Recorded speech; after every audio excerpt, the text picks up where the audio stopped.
¿Qué tal? Buenas tardes, Dios les bendiga. Antes de empezar, quisiera pedirles algunas cosas. Primero, que pudieran poner su celular en silencio o pudieran apagarlo para que no nos distraiga. También les voy a pedir, por favor, mis hermanos, que no comamos en este tiempo. Les voy a pedir que si alguno niño, y principalmente los míos, que están en clase, están algo inquietos, podamos atenderlos allá afuera, que no estemos platicando, también les voy a pedir. A veces uno cuando está aquí en el micrófono se siente incómodo porque allá está, alguno puede estar platique, por acá pueden estar comiendo y ¿cómo les digo? ¿No? A veces uno se siente más incómodo que los que están haciendo ruido.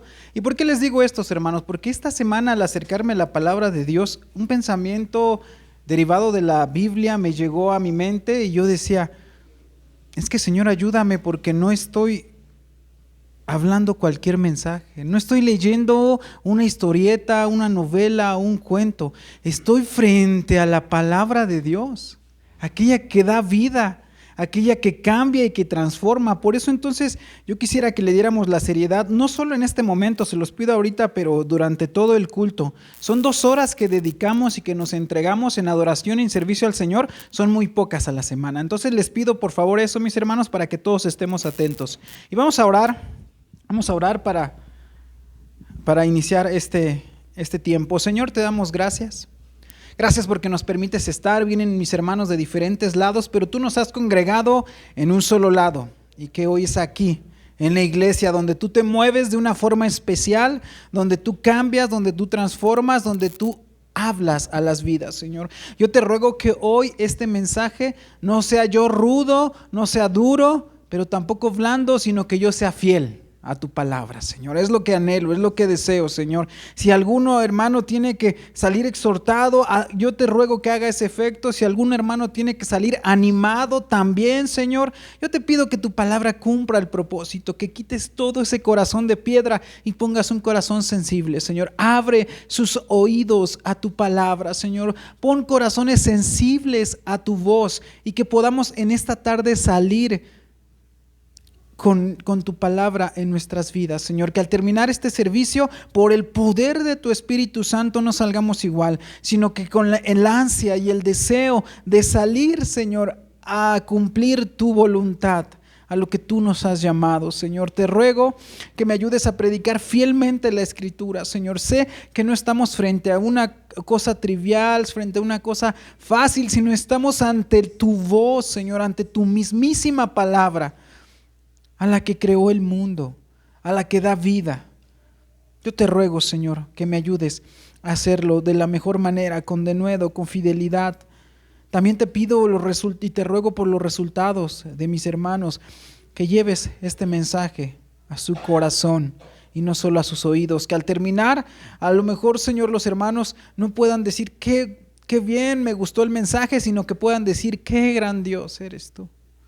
Que puedan decir, voy a ajustar mi vida a lo que tú nos estás mandando. Te lo ruego y te lo suplico en el nombre que es sobre todo nombre y poder del Espíritu Santo. Amén. Amén. Y les voy a pedir, mis hermanos, ahora sí. Bueno, antes, también no se vayan a inquietar. Saben que cuando tenemos Santa Cena nos prolongamos un poquito más, pero es entendible por las actividades que hacemos. Y les voy a pedir que abran su Biblia ahí en Efesios capítulo 6. Efesios capítulo 6. Y vamos a leer del verso 10 al 20 en esta ocasión. Verso 6. Nos ponemos de pie, hermanos, en reverencia a la palabra. Efesios capítulo 6, verso del 10 al 20. Y vamos a leerlo, hermanos, todos a una voz. Les hago la precisión, estoy usando la Reina Valera. Por favor, si algunos hermanos no tienen, ¿les podrían pasar una Biblia, por favor, acá enfrente? Efesios capítulo 6, versículo del 10. Gracias, mis hermanos, muchas gracias. Los que por cuestión de vista no alcancen a ver, también ahí está en las pantallas. Y vamos a leerlo juntos, y dice así. Por lo demás, hermanos míos, fortaleceos en el Señor y en el poder de su fuerza. Vestíos de toda la armadura de Dios para que podáis estar firmes contra las acechanzas del diablo. porque no tenemos lucha contra sangre y carne, sino contra principados, potestades, contra gobernadores de las tinieblas de este siglo, contra huestes espirituales de maldad en las regiones celestes. Por lo tanto, tomad toda la armadura de Dios para que podáis resistir el día malo, y habiendo acabado todo esto, estar firmes. Estad pues firmes, ceñidos vuestros lomos con la verdad, y vestíos con la coraza de justicia, y calzaos los pies con el apresto del evangelio de la paz. Sobre todo, tomad el escudo de la fe, con que podáis apagar todos los dardos del maligno. Y tomad el yelmo de la salvación y la espada del Espíritu, que es la palabra de Dios, orando en todo tiempo con toda oración y súplica en el Espíritu, y velando en ello con toda perseverancia y súplica por todos los santos, y por mí, a fin de que al abrir mi boca con denuedo el ministerio, por lo cual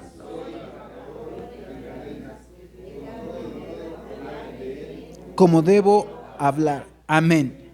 Pueden tomar sus lugares, mis hermanos. Vamos a poner aquí para que no me pase tiempo. Bueno, hermanos, pues hemos estado ya a lo largo de algunos meses. El pastor empezó por el capítulo 5 a hablar acerca de Efesios, y hoy vamos a continuar en el capítulo 6. Ya han sido varias predicaciones, varios mensajes, y hoy vamos a continuar acerca de este tema. Oculto a la luz del sol, en un cuarto de un castillo medieval allá en Warburg, en Alemania, se encontraba un hombre en una mesa llena de libros, hojas, plumas y tenía un tintero. Aunque parecía que este hombre estaba en paz, en realidad él sabía que su vida corría peligro, pues había recibido una sentencia de muerte por parte de la Iglesia Católica. Su alma se encontraba en una tremenda lucha espiritual, aunque reflejaba serenidad. Este hombre inquieto narraría algunos extraños sucesos que lo rodearon a lo largo de su vida. En una ocasión, dice él, cuando estaba en un encierro, había guardado una bolsa de nueces en un ropero. Estaba a punto de dormir y me acababa de acostar. De pronto comenzó un ruido infernal. Eran esas nueces las cuales una a una fueron arrojadas con fuerza contra las vigas del techo. Sentí temblar la cama y escuché un ruido en las escaleras, como si estuvieran arrojando una gran cantidad de jarrones. Aclaró que la escalera para subir a mi habitación había sido quitada de la entrada y nadie podía subir a la habitación del castillo. Además estaba sujeta a la pared con una cadena de hierro para que nadie la pudiera quitar. En otra ocasión, también narra él, después de trabajar mucho tiempo en mi escritorio, volteé hacia mi cama y ahí yacía dormido y bien acomodado un perro negro, del cual no tuve idea cómo llegó allí. Mi reacción fue violenta y me dirigí hacia él para arrojarlo por la ventana. Para mi sorpresa, el animal no emitió ningún sonido ni opuso resistencia alguna. Era, al parecer, un diablillo dócil e inofensivo que se dejó echar fuera, así nada más. Después me asomé por la ventana de mi habitación para verle y extrañamente no pude encontrar nada más de aquel perro, ningún rastro de su caída. En otra ocasión, y como clímax de mis encuentros sobrenaturales, al estar trabajando por la noche en mi ardua empresa o trabajo, ocurrió una aparición terrorífica. Satanás se me presentó en persona. En esta ocasión, vencido por el horror y por el miedo, en un ataque de rabia, lancé el tintero con el que estaba trabajando y quise darle al diablo, pero el diablo desapareció. La mancha de tinta quedó en la pared y ha perdurado por muchísimos años hasta el día de hoy, en donde quizás hasta podemos visitarlo como turistas, y esa mancha de tinta quedó como evidencia de aquellos encuentros inexplicables que marcaron la historia y a este personaje. Pues el hombre de quien les hablo y quien narra estos acontecimientos fue nada más y nada menos que Martín Lutero. Él en sus crónicas, en sus narraciones, nos habla acerca de estos encuentros que él tuvo. Y lo hizo cuando tuvo este ataque, el último ataque. Dice que estaba haciendo una tarea muy, muy importante, que es traducir la Biblia al lenguaje popular. Porque la Biblia estaba escrita en latín, mis hermanos, y nadie podía o pocos podían leer el latín. Pero Dios permitió que Él lo pudiera hacer al alemán, al lenguaje popular, para que todos pudiéramos conocer. Así como esta introducción, Martín Lutero era consciente de los peligros que acechan al cristiano.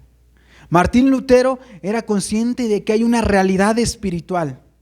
Y sobre todo que aquel cristiano como él, que estaba empeñado y esforzándose en hacer una tarea para agradar a Dios, para cumplir su voluntad, ese hombre es atacado por Satanás. Martín Lutero después también en muchos de sus escritos dijo que hay una triada de enemigo, una tercia que están continuamente atacando la vida cristiana. Y esa tercia, hermanos, para que usted también los aprenda, son 3 enemigos de la vida cristiana. Uno es el mundo, el otro es la carne y el otro es el diablo. ¿Qué es el mundo? Muchas veces cuando llegamos a la iglesia, sobre todo cuando estamos leyendo, encontramos la palabra mundo. Y puede significar muchas cosas dependiendo del contexto en donde se encuentre. Normalmente la palabra mundo significa toda la tierra, pero en otras significa el mundo es la organización, la estructura, el sistema de valores y de principios humanos, la forma de hacer las cosas que son contrarias a las enseñanzas de Dios.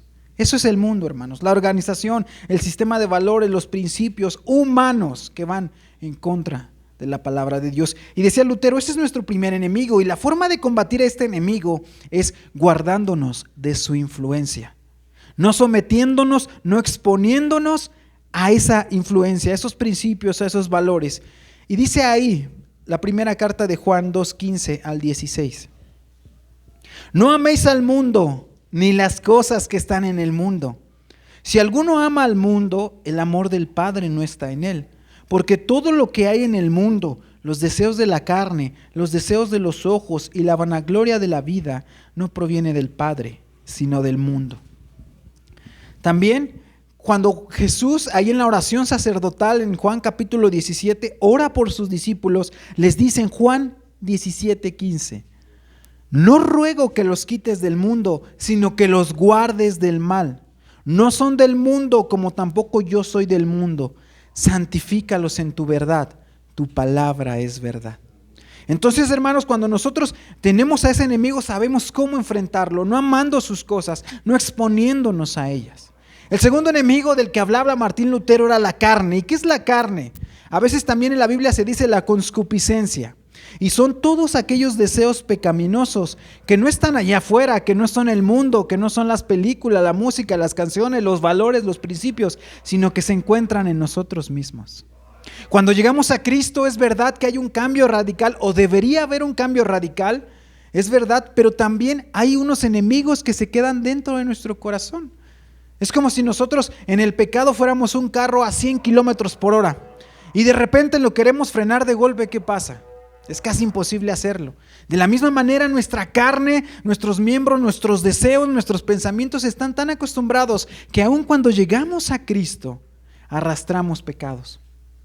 Ahora tenemos la facultad por el poder del Espíritu de vencerlos, de someterlos, pero están allí, mi hermano, son tus enemigos, tu carne, tus pensamientos, tu concupiscencia son nuestros segundos enemigos.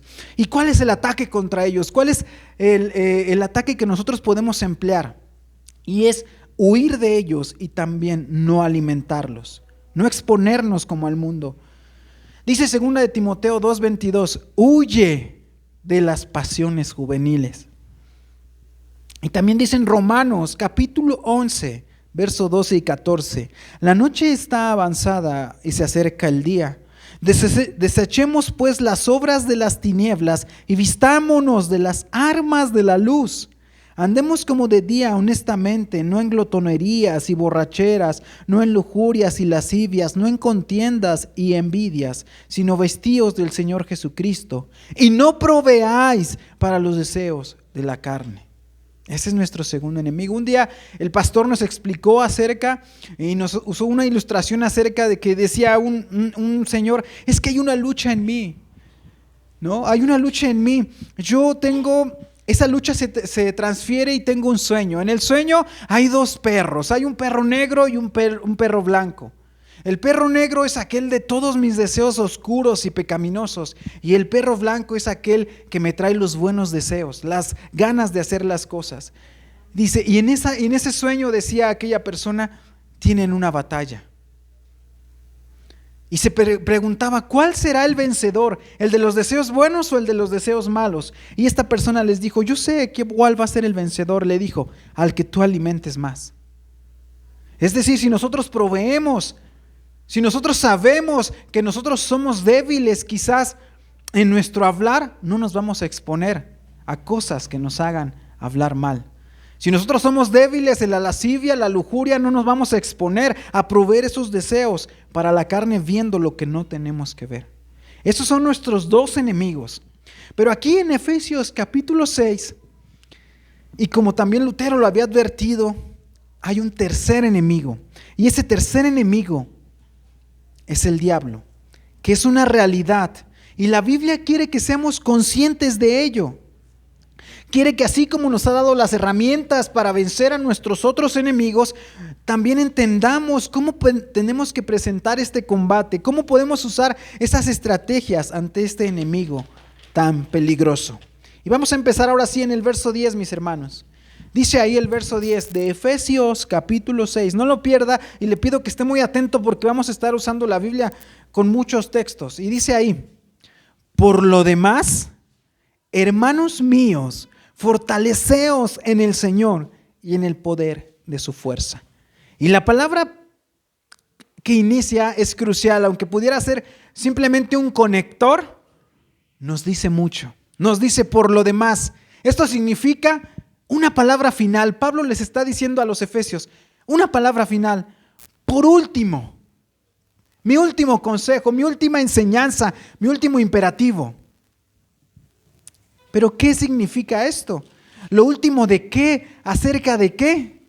Pablo ya nos habló de muchas cosas en el libro de los Efesios. Y denle vuelta ahí en Efesios capítulo 1, mis hermanos. Vamos a irnos a un vuelo de pájaro rápido por el libro de los Efesios. Dice Efesios capítulo 1, hermanos, y nosotros lo leímos y lo explicó aquí el pastor. En el Efesios capítulo 1, nosotros nos habla de cómo fuimos elegidos por el Padre, redimidos. ¿Saben lo que significa la palabra remisión? Redimir. Que ya fue pagada nuestra deuda. Ustedes han ido a comprar y les dan una nota de ¿qué? De remisión. Y remisión quiere decir que está pagado, que ya no se debe nada. Eso es redimir, que ya Cristo pagó. Ya Cristo nos pagó el precio que nosotros teníamos que pagar. Entonces aquí nosotros fuimos elegidos, redimidos por el Hijo y sellados por el Espíritu Santo. Dice Efesios 1 capítulo 3, se supone que ya lo vimos y vamos a recordarlo. Dice Efesios capítulo 1 verso 3. Bendito sea el Padre y Dios de nuestro Señor Jesucristo, que nos bendijo con toda bendición espiritual en los lugares celestiales en Cristo. El 4, según nos escogió en Él antes de la fundación del mundo, para que fuésemos santos y sin mancha delante de Él. El verso 13 dice, en Él también vosotros, habiendo oído la palabra de verdad y el evangelio de vuestra salvación, y habiendo creído en Él, fuiste sellados con el Espíritu Santo de la promesa, que es las arras de nuestra herencia, hasta la redención de la posesión adquirida para alabanza de su gloria. Entonces Efesios 1 ya nos dijo qué somos espiritualmente, qué es un cristiano, elegido, redimido y sellado por el Espíritu Santo. En el capítulo 2 ahí de sus Biblias, Cristo nos centra, o Pablo a través del Espíritu Santo nos dice cuál es nuestra posición espiritual en Cristo. Ya nos dijo nuestra naturaleza, ahora nos dice cuál es nuestra posición, y dice el verso 2:4, pero Dios, que es rico en misericordia, por su gran amor con que nos amó, verso 5, aun estando nosotros muertos en pecados, nos dio vida juntamente con Cristo, por gracia sois salvos, y juntamente también con Él nos resucitó, y asimismo nos hizo sentar en los lugares celestiales con Cristo Jesús. Ahora entonces nos está diciendo cuál es nuestra posición espiritual. Nos da vida, somos vivos en Cristo, nos ha resucitado y también nos ha dado las bendiciones de que vamos a estar allá en los lugares celestiales con Cristo. En el capítulo 3, Pablo nos va a hacer una oración por la iglesia. Va a hacer una petición en el Espíritu Santo y dice el Efesios capítulo 3 del verso 20.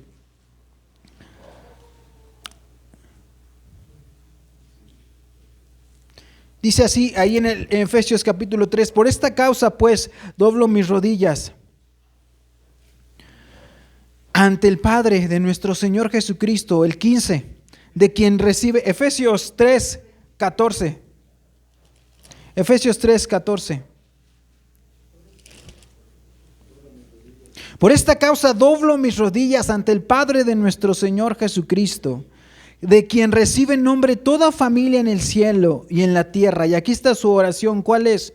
Que os conceda, conforme a las riquezas de las que ya nos habló, de su gloria, ser fortalecidos con el poder por su Espíritu en el hombre interior.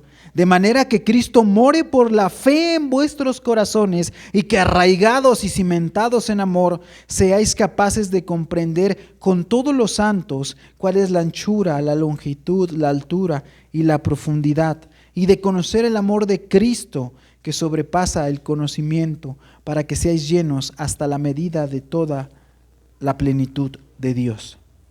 Esta es una oración que Pablo hace para que podamos entender lo que ya nos ha dicho. En Efesios capítulo 4 se trata acerca de la vida en Cristo y de la unidad en el Espíritu. En Efesios capítulo 4 dice desde el verso 1, ahí está hablando Pablo, yo pues, preso en el Señor, os ruego que andéis como es digno de la vocación con que fuisteis llamados. Es la vida en Cristo. Con toda humildad y mansedumbre, soportándoos con paciencia los unos a los otros en amor. Y nos va a hablar de la unidad. Solícitos en guardar la unidad del Espíritu en el vínculo de la paz. Un cuerpo y un espíritu, como fuisteis también llamados en una misma esperanza de vuestra vocación. Un Señor, una fe, un bautismo y un Dios y Padre de todos, el cual es sobre todos y por todos y en todos. Pero cada uno de nosotros fue dada la gracia conforme a la medida del don de Cristo. Estamos haciendo un vuelo de pájaros sobre el libro de Efesios y nos ha estado hablando acerca de estos temas. Efesios capítulo 5 y una parte del 6 nos va a hablar del andar cristiano y de las consecuencias de la llenura del Espíritu Santo. Dice Efesios 5, 3. Se los voy a leer en la Nueva Traducción Viviente. Dice así, pero que la inmoralidad y toda impureza o avaricia ni siquiera se mencione entre vosotros, como corresponde a los santos, ni obscenidades, ni necedades, ni groserías que son apropiadas, que no son apropiadas, sino más bien acciones de gracias.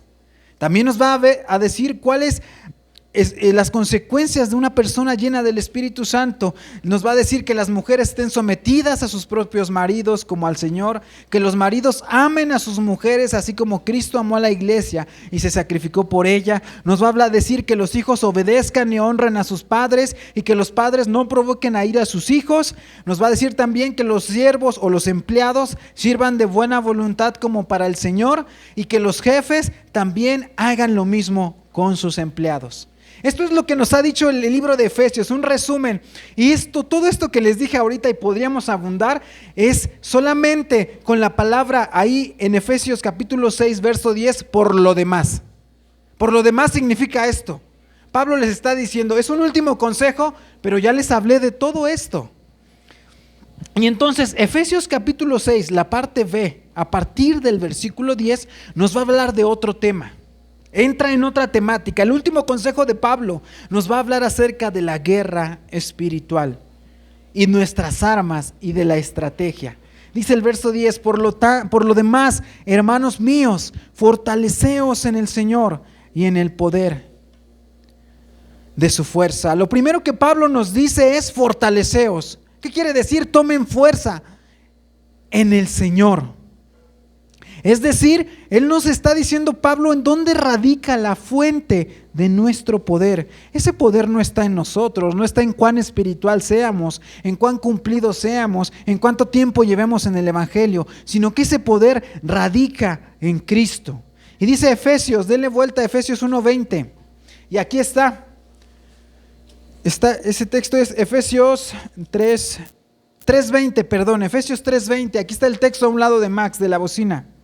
Y dice, y aquel que es poderoso para hacer todo mucho más abundantemente de lo que pedimos o entendemos, según el poder que obra en nosotros. A Él sea la gloria en la iglesia, en Cristo Jesús, por todas las generaciones y por los siglos de los siglos. Amén. Este es el primer peligro que Pablo pudo divisar y que nosotros podemos entender. ¿Cuál? Que el cristiano tenga la confianza en sí mismo. Que su poder radique a lo mejor de su economía, de su sabiduría, de su tiempo en el cristianismo. No, hermanos. Hoy está muy de moda depositar la fuente de nuestro gozo, de nuestro éxito, de nuestra capacidad o también de nuestra angustia y nuestro fracaso en uno mismo. Escuchamos y lo vemos en las redes sociales muchas frases. Encontré una que dice: cuando nadie crea en ti, confía en ti. Cuando ya no tengas a nadie a quien querer, ámate a ti mismo. No necesitas a nadie más, solo tú te necesitas a ti. Y lo primero que nos va a decir Pablo: no es cierto, porque en ti no está la fuerza, en ti no está el poder. Dice el pastor Matt Smethurst: Satanás no susurra, cree en mí. Satanás susurra, cree en ti mismo. Eso es una verdad. Eso es una verdad. Nosotros no podemos creer que la fuente de nuestro poder venga de nosotros. Somos tan débiles que, decía una hermana, nosotros nos hace caer hasta una cáscara de plátano. Es la realidad. Somos tan débiles que tenemos que fortalecernos en Cristo. Pero Pablo, ¿por qué tenemos que fortalecernos? ¿Por qué tenemos que llegar en el Señor a fortalecernos? Y ya nos lo está diciendo, nos los dijo y lo vislumbró Martín Lutero, que hicimos la introducción, porque estamos en una guerra, hermanos. Estamos en situación en toque de queda, en alarma. Estamos peleando contra enemigos mucho más poderosos que nosotros mismos y que pueden hacernos bastante daño. Vamos a leer, por cuestiones de la estructura del tema, Efesios capítulo 6, el verso 12. Dice: porque no tenemos lucha. ¿Qué quiere decir? Que hay una lucha. No es que no estés, sino que estás pasando una lucha contra sangre y carne, sino contra principados, contra potestades, contra los gobernadores de las tinieblas de este siglo, contra huestes espirituales de maldad en las regiones celestes. Pablo el Espíritu Santo a través de Pablo nos está diciendo: despierten, hay una realidad, hay un plano espiritual en donde hay un contrincante que en primer lugar dice: no tenemos lucha contra sangre y carne. Ese contrincante no corporal, no material, no es humano. Tiene otra naturaleza ese rival. O sea que el adversario final, mi hermano, no es tu vecino, no es tu amigo, no es tu cliente, no es los que te hacen mala cara, no es tu jefe del trabajo, tampoco son tus padres, tampoco es tu suegra. El enemigo es un ejército de seres espirituales que influencian a aquellos que no tienen la protección de Dios y que actúan sin saberlo como soldados de Lucifer. Detrás de todas estas personas que te hacen la vida imposible, hay un poder espiritual que los está impulsando. Pero aquí en el texto dice: sino contra principados, contra potestades, contra gobernadores de las tinieblas de este siglo, contra huestes espirituales de maldad en las regiones celestes. ¿Qué significa eso, mis hermanos? ¿Qué significa eso? ¿Quiénes son nuestros adversarios? Y son gobernantes, autoridades de la oscuridad y seres espirituales de maldad. En resumen, o podemos acotarlo así, son ángeles caídos. ¿Quiénes son todos estos? Para fácil, demonios.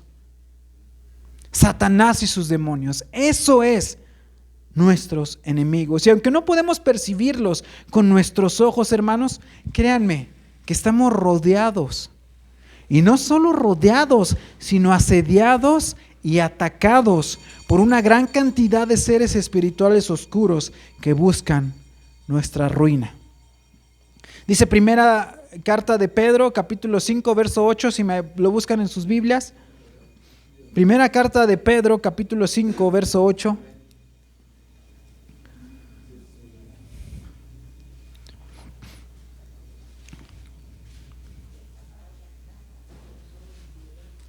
Dice así: sed sobrios y velad, porque vuestro adversario el diablo, como león rugiente, anda alrededor buscando a quien devorar, ¿no? Como serpiente tenemos en el Antiguo Testamento al diablo. Como serpiente era engañador y mentiroso, no que lo deje de ser, pero lo representaba el engaño y la mentira. Pero como devorador es un devorador de vidas, de familias, de iglesias. Eso es Satanás, nuestro adversario devorador.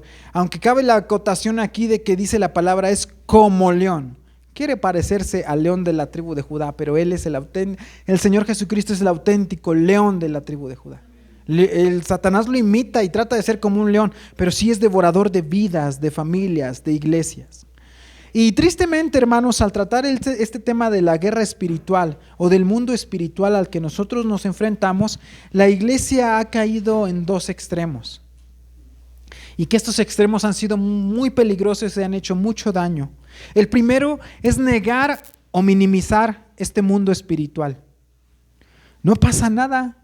Tú puedes ver esas películas donde hacen pactos con el diablo, escuchar esa música satánica, pues no pasa nada. No, los chamucos no existen, ¿no? Puedes coquetear con la brujería, con los amuletos, traer una imagen de la Santa Muerte, jugar con la Ouija, o sea, no pasa nada. Eso es un extremo que muchos cristianos han llegado a caer. Inclusive en una ocasión estaba viendo unas estadísticas en Estados Unidos acerca, en unas iglesias grandes, en Willow Creek, ahí en Chicago, y les preguntaban a los hermanos que si ellos creían en la existencia de Satanás, y decían los hermanos, el 60% creía que era un ser ficticio, que era una metáfora, que era una forma alegórica de hablar del mal. No creían como una personificación del mal. Y tristemente muchos hermanos han caído en ese extremo de minimizar todas las actividades, de decir pues el diablo no existe. Dicen algunos el infierno está aquí, no saben ni lo que dicen. Pero no es así, mis hermanos. Ese es un extremo en el que ha caído la iglesia. Y el otro extremo es maximizar la actividad de Satanás. Culpar a Lucifer por todo lo que pasa. Hasta en situaciones risibles, mi hermano. Hermano, ¿qué cree? Que sufrí un ataque de Satanás. ¿Por qué, hermano? ¿Qué le pasó? Es que mi computadora se me descompuso y estaba haciendo un estudio de la Biblia. Hermano, pero ¿no será quizás porque tiene 15 años con esa computadora y nunca le da servicio? No, ha de ser Satanás, yo creo que él, ¿no? Hermanos, pero híjole, en el grupo de alabanza hoy nos salió muy fea la alabanza.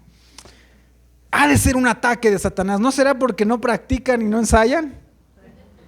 Y ese es el otro extremo que hermanos, todos se lo quieren achacar a Satanás. Esos hermanos, y a mí me tocó mucho un tiempo, quizás también por la denominación, pero me tocó mucho tiempo que podían ver diablos y chamucos en todos lados. Lo veían hasta en la Coca-Cola, mis hermanos. Aunque no se las recomiendo porque hace daño al cuerpo, inventaban una serie de historias que la Coca-Cola y que ofrecían cosas. Decían las mamás también cristianas, no, es que el Cocú y el Pikachu también son del diablo. Y no nos dejaban ver las caricaturas. Podíamos ver diablos en todos lados, pero no lo podíamos ver en falsos predicadores, en falsas enseñanzas. En eso sí no lo veíamos. O no lo podíamos ver en nuestro pecadote. Ahí sí no lo veíamos en todos lados, pero no ahí. De ahí, hermanos, que hasta surgió una proliferación de ministerios de liberación. Había iglesias, hermano, en donde tú llegabas y lo primero que hacían es mandar un equipo de cristianos para que te liberaran, pero no te liberaran hablándote de la palabra, sino como un exorcismo. Y hay iglesias que estilan así. Eso es otro extremo. ¿Por qué, hermanos? Porque responde al misticismo, a una idea que no corresponde a la Biblia. Hay endemoniados según la Biblia, sí, pero no se pelea de esa manera. Esos son los dos extremos que la iglesia cayó, pero que ha caído. Y es triste porque nos desvía de lo que la Biblia nos dice. Y Pablo aquí, y Dios nos va a hablar acerca de que estamos en una lucha que es real, pero debemos de considerarla en su justa dimensión, en su justa naturaleza y entender lo que es la guerra espiritual y nuestros enemigos.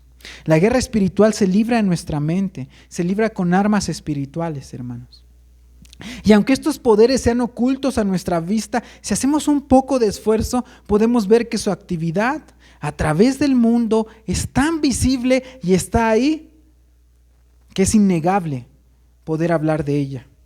Hace algunos años en esas tipo de iglesias nos decían, no, es que los cassettes de Gloria Trevi traen un mensaje subliminal. Y que las canciones de Marcos Witt, si tú pones el cassette y lo pones al revés, traen mensajes subliminales y adoran a Satanás. Hoy, hermanos, a 15 años o a 20 de eso ya no necesitamos voltear el cassette. Ustedes póngale, Alexa, ponme Bad Bunny. Y va a ver que el mensaje de Satanás está allí. Directo, ya no tenemos que ponerles al revés porque están las enseñanzas demoníacas abiertas allí en toda la música popular y en todo lo que consumimos, porque está dominado este mundo por Satanás. Al despertar esta realidad, hermanos, debemos de conocer también algunas cosas. Primero, es que estos poderes sí son claramente observables y ahora hasta son sinvergüenzas y atrevidos. Y a través de su actividad, ellos tienen injerencia en todo, pero no solo tienen injerencia en todo, hermanos, en la realidad es que el mundo entero y todas las esferas están dominados por ellos. La música, el cine, la televisión, el internet, incluso las universidades, el gobierno, y enseñan toda clase de doctrina que se opone contra Dios. El diablo tiene tanta influencia que es llamado el Dios de este mundo. Vamos ahí a segunda carta a los Corintios, capítulo 4, verso 4. Corintios 4, segunda carta de Corintios 4, 4.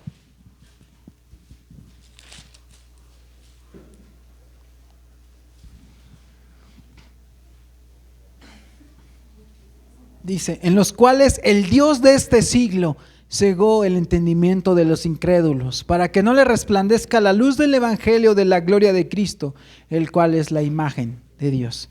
¿Cómo le llaman? Tanta influencia tiene que es el Dios con minúscula, el Dios de este mundo.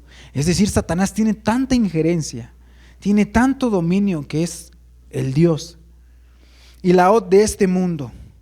Y dice ahí, denle vuelta en Efesios, estamos en Efesios 6, denle vuelta al 2, capítulo 2. Verso del 1 al 3. Y dice, Él os dio vida a vosotros cuando estabais muertos en vuestros delitos y pecados, en los cuales anduviste en otro tiempo siguiendo la corriente de este mundo, conforme al príncipe de la potestad del aire, el espíritu que ahora opera en los hijos de desobediencia. El 3. Entre los cuales también todos nosotros, y nos incluye también, hermanos, en otro tiempo vivíamos en otro tiempo en los deseos de nuestra carne, haciendo la voluntad de la carne y de los pensamientos, y éramos por naturaleza hijos de ira, lo mismo que los demás. Y se le da otro título a Satanás, ¿cuál es? Príncipe de la potestad del aire, dice la Nueva Traducción Viviente, el líder de los poderes del mundo invisible. Ese es el nivel que tiene Satanás, tiene controlada toda la industria. Por eso tenemos que ser muy cuidadosos en lo que consumimos, en lo que nosotros vemos. Otra de las precisiones que debemos saber, hermanos, es que este enemigo es muy superior a nosotros. En realidad es muy superior. O sea, hay un dicho que dice, el diablo sabe más el diablo por viejo que por diablo. Imagínense, él desde antes o en la creación fue creado antes que nosotros. Satanás ha tenido todo ese tiempo para perfeccionar sus técnicas, para saber cómo atacarnos. Es mucho más hábil, mucho más inteligente, más astuto, tiene mucho poder. Eso es una realidad, que es un enemigo muy poderoso, pero también es un enemigo moribundo. Es un enemigo que tiene una acción limitada y limitada por la voluntad de Dios. Es decir, que aunque es poderoso y siempre nos trata de atacar, de embatir, Dios es el que le pone freno. Y Él deja cuándo sí y cuándo no atacarnos. Por ejemplo, ustedes vieron cuando leemos el libro de Job, ahí en el capítulo 1 dice que él llegó, Satanás llegó al mismo cielo y le dijo que estaba rondando el mundo. También vemos cuando Jesús le dice a Pedro, Satanás me ha pedido tu alma para zarandearte. Es decir, Satanás, aunque sí es más poderoso que nosotros, aunque sí tiene más habilidad que nosotros, su actuar es limitado a la voluntad de Dios. También, hermanos, en esta guerra espiritual hay algo que nos debe llenar de alentar, pero no confiarnos. Hay algo que nos debe dar ánimo, y que es que sabemos el resultado de esta guerra. ¿Y cuál es el resultado, mis hermanos? Victoria. Ese es el resultado de esta guerra. Y vamos a irnos al libro de Colosenses, capítulo 2. Gálatas, Efesios, Filipenses y Colosenses. Está a la vueltecita. Colosenses 2,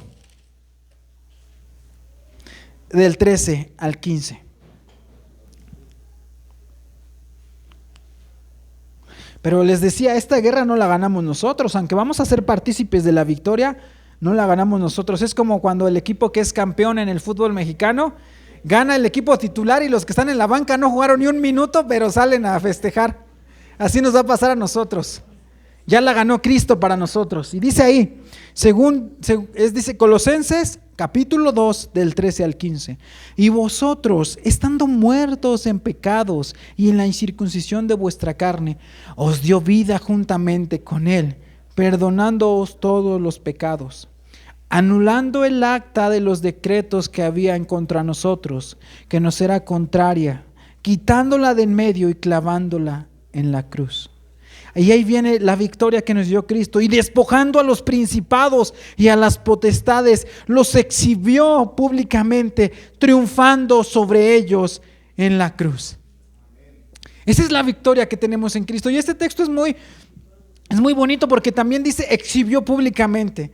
En la antigua Roma, cuando exhibían públicamente, es que cuando Roma iba y combatía contra otros ejércitos, traían prisioneros. Y los encerraban en unas especies de jaulas y los paseaban por toda Roma. Y la gente iba burlándose de ellos, iban exhibiéndolos, iban ridiculizándolos. Eso es lo que hizo Cristo con los poderes de Satanás. Ganó por nosotros y triunfó sobre ellos en la cruz. Eso es lo otro que tenemos que considerar, que esta victoria, esta guerra ya está ganada.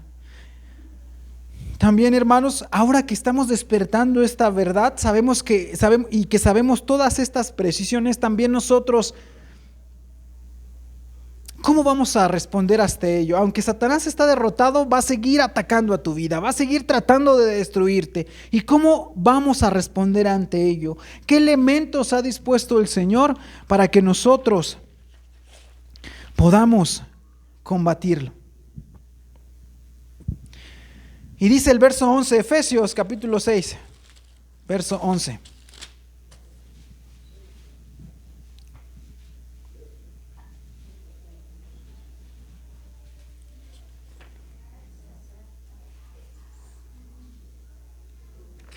Dice, Efesios 6, 11, vestíos de toda la armadura de Dios para que podáis estar firme contra las acechanzas del diablo. Esa es la verdadera guerra espiritual, hermanos. No es aquella que nos vendió Hollywood con todas las películas de los exorcismos, sino que esta batalla es espiritual. Ahí dice en el 11, vestíos de toda la armadura de Dios. En otras, y vamos a leer también el verso 13, que es lo mismo. Por tanto, tomad toda la armadura de Dios para que poder resistir el día malo, ya habiendo acabado todo esto, estar firmes. Este verso 13 en la Nueva Traducción Viviente dice, por lo tanto, pónganse todas las piezas de la armadura de Dios para poder resistir el enemigo en el tiempo del mal. La carta de los Efesios ya nos había hablado acerca de un vestido, hermanos, y está en el 4:22, dele vuelta a su hoja. Efesios 4:22 al 24. En cuanto a la pasada manera de vivir, despojaos del viejo hombre que está viciado conforme a los deseos engañosos y renovaos en el espíritu de vuestra mente y vestíos del nuevo hombre creado según Dios en la justicia y santidad de la verdad. Dios ya nos había dado un vestido, pero ahora en estos versos 11 y 13 de Efesios 6 nos da un traje de otro tipo, una armadura. Y una armadura no la usas para ir a la playa, una armadura no la usas para estar dentro de tu casa, una armadura sirve para pelear. El verso 11 y verso 13 dice vestíos, y también nos dice la palabra el verso 13, tomad.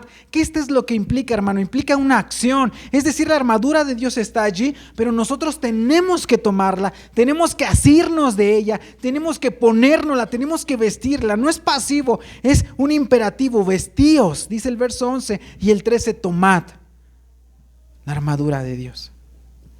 Y nos hace también otra aclaración, dice el verso 13, por tanto, tomad toda la armadura de Dios.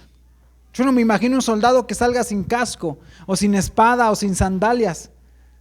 Debemos estar tomados de toda la armadura de Dios.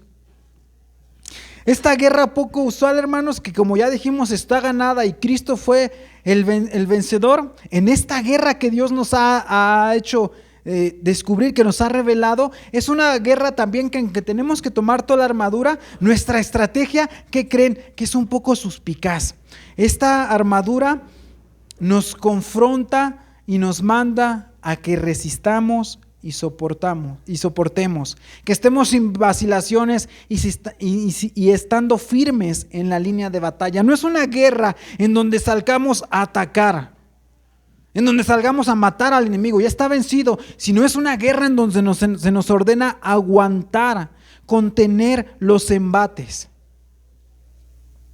Aquí la palabra estar firme se repite 3 veces desde el verso 11 al 14. Estar firmes, estar cimentados, soportando sin vacilaciones. Y es lo mismo que encontramos en Santiago 4:7. Me ayudan a buscar ahí en sus Biblias Santiago 4:7. También ese texto se lo van a saber.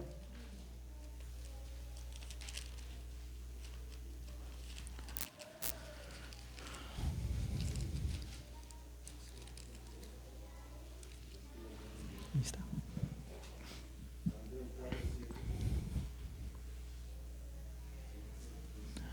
Dice, someteos pues a Dios, atacar, pelear, espadachar al diablo y huirá de vosotros. ¿Qué dice? Resistir. En esta guerra la estrategia que Dios ha diseñado es resistir, soportar, aguantar, no atacar, sino resistir. Y es tan diferente a como muchas hemos concebido, o si tenemos otras experiencias, a las guerras espirituales donde les decía que hasta le preguntan el doble al diablo, al demonio, ¿y quién eres? ¿Y cómo te llamas? Y lo atan y lo echan fuera y lo expulsan. Cosas distorsionadas. Ese no es nuestro papel. Nuestro papel es como el de infantería. Los de infantería es los que iban hasta enfrente, no van a caballo, van a pie y van y soportan firmes los ataques del enemigo.